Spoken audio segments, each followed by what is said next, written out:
Du nord au sud, d'est en ouest, Vitry se transforme. Toute la ville est concernée par de grands projets d'aménagement, comme celui de la ZAC Gare Ardoine.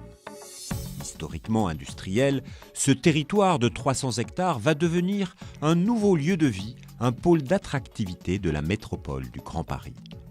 Un nouveau quartier avec des entreprises, des logements, des espaces verts, des commerces, de nombreux équipements et une nouvelle gare multimodale desservie entre autres par la ligne 15 du Grand Paris Express qui fera des Ardoines un des territoires les mieux connectés de la métropole.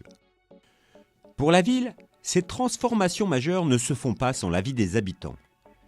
Dès 2011, la concertation était lancée sur le projet de création de la ZAC et le 11 février dernier, une nouvelle étape de concertation s'ouvrait pour informer les habitants sur l'actualisation du projet et recevoir leurs remarques, leurs avis et leurs préoccupations.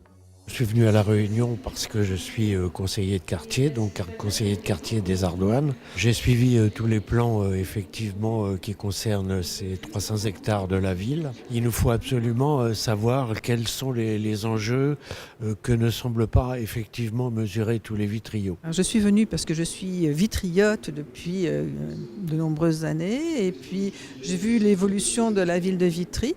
Et je souhaitais savoir effectivement quel était le développement à venir de cette ville où j'ai l'intention de continuer à vivre. Mais la ville et les différents acteurs du projet ont voulu aller plus loin dans la concertation, avec une exposition pour bien informer les habitants et en proposant une visite de terrain, une balade urbaine, véritable diagnostic citoyen en marchant. Et si vous avez des questions, surtout n'hésitez pas à les poser. C'est l'idée, c'est que ce soit un échange.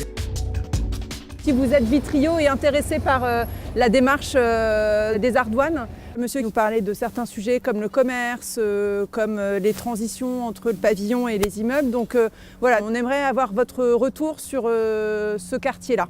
Je trouvais intéressant la transition qu'il y a entre la partie pavillonnaire et la partie immeuble social, très social. C'est intéressant parce que ça permet de se situer vraiment dans le contexte topographique parce qu'on a un peu du mal à se projeter sur l'évolution du projet. Et donc voilà, là, on peut poser les questions et puis voir sur place ce que ça donne.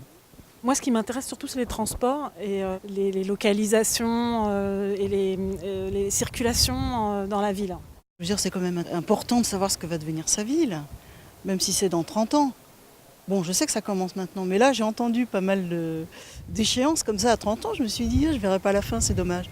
L'expertise habitante est intéressante parce qu'elle formule aussi des choses qui ne sont pas forcément formulées par les aménageurs, par les élus, et les formule différemment.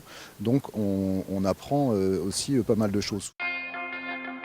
Les animateurs de la concertation sont également allés à la rencontre des usagers directement sur le terrain, dans les entreprises, les associations et dans les lieux publics pour recueillir les impressions des habitants et des salariés du territoire.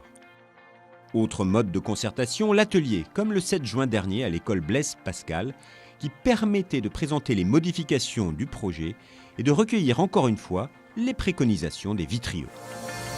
C'est des images de référence qu'on appelle, c'est des images comme ça qui pour nous permettent, permettent d'échanger avec tout le monde et de voir un petit peu ce qu'on a dans la tête.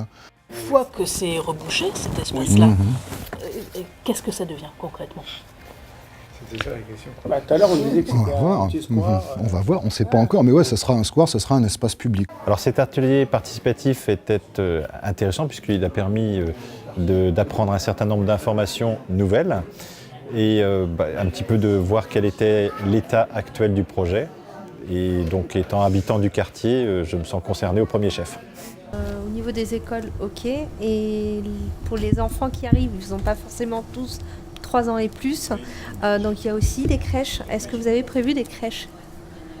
Le futur quartier, pour moi, va plutôt ressembler à un quartier, on va dire, un peu plus vivant qu'actuel, plus dynamique, j'espère avec plus d'espace vert. Par rapport à ça, donc il faut vraiment suivre que ça soit inscrit dans le projet et que plus tard, vérifier que ces idées-là soient présentes dans le projet. Plus d'espace naturel, plus de commerce, bien relier le quartier au reste de la ville, faire attention aux formes architecturales, bien prévoir les équipements publics. Quel sera le quotidien pendant les travaux, sans oublier la problématique du stationnement?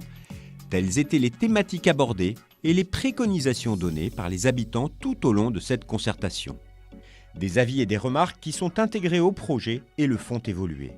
Une participation citoyenne efficace que la ville compte encourager tout au long de la transformation de ce nouveau quartier de Vitry-sur-Seine.